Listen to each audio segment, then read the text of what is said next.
Hello students, so this question is taken from chapter Matter in Our Surroundings. So students, what will we observe on adding a drop of red or blue ink to water?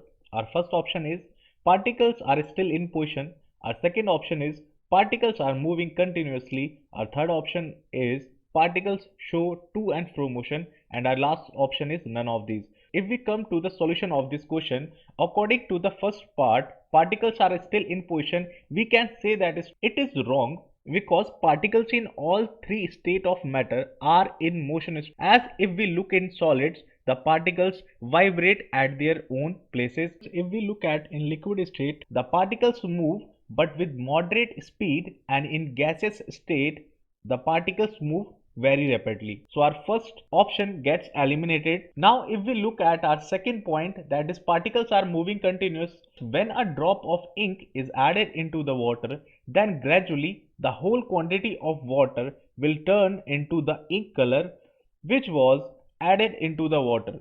This is basically the diffusion of ink particles into the water molecules, and this happens because water as well as ink molecules are in random motion. The particles of ink will move slowly but continuously. And if we look at our third point, that is particles show to and fro motion. Whenever to and fro motion occurs, we can basically say that anything moves according to the oscillatory motions, and particles never move in oscillatory motion. So the correct answer for this question will be our option number B, that whenever we will add a drop of red or blue ink to the water, then the particles will be moving continuously. So I hope students this explanation is clear to you. So see you all in our next video. Till then, take care. Have a nice day.